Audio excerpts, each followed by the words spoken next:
থেকে জানলাম, শুনলাম যে আপনারা আসলে আমার জন্য এত বেশি আমার খোঁজ খবর নেওয়া, আমি ভালো আছি কিনা, আমার ব্যাপারে সব কিছু। আমি না আসলে অনেক ব্লেসড, আসলে থ্যাংক ইউ সো মাচ। আপনারা যে আসলে আমার জন্য এত বড় একটা ব্লেসড। আমি মানে থাকে না যে অনেক সময় কেউ হয়তো মানুষ কোনো একটা ঘটনার পরে হয়তো বুঝতে পারে আসলে লাইফে কে আছে কে নাই, কে কেমন বা কি।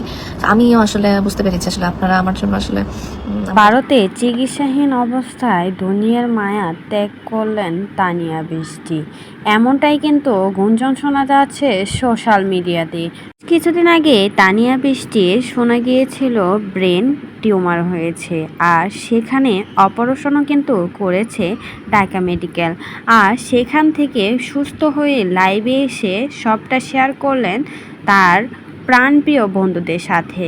কিন্তু হঠাৎ করেই কয়েকদিন আগে সে আবারও গুরুতর অসুস্থ হয়ে যায় শুটিং চলাকালীন।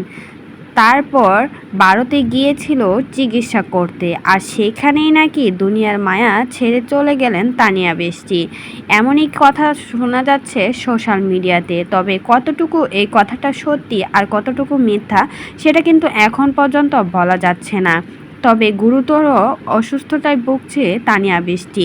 তানিয়া বৃষ্টি আসলেই কি দুনিয়াতে আর নেই? ব্রেনে যে একটা টিউমার হয়েছিল সেটা নাকি অপারেশন করে বেরও করা হয়েছে, সাকসেসফুল হয়েছে। তবে হঠাৎ করে এত অসুস্থ হয়ে যাওয়ার কারণটা কি? ভারতে চিকিৎসাহীন অবস্থায় আছে তানিয়া বৃষ্টি। তার অনেক কাজেই কিন্তু আটকা পড়ে গেছে অসুস্থতার জন্য, আর সে সব কিছু বাদ দিয়ে ভারতে চলে গিয়েছে নিজের ভালো থাকার জন্য। আর সেখানেই নাকি চিকিৎসাহীন অবস্থায় এরকম একটা দুর্ঘটনা হয়েছে তানিয়া বৃষ্টির সাথে। তবে এখন পর্যন্ত কিছুই কিন্তু তার পরিবার বা কেউ কিছুই এখন পর্যন্ত শেয়ার করে নাই। তবে কিছু ছবি ভিডিও ভাইরাল হয়েছে যেখানে দেখা গেছে চিকিৎসাহীন অবস্থায় নাকি তানিয়া বৃষ্টি আর নেই।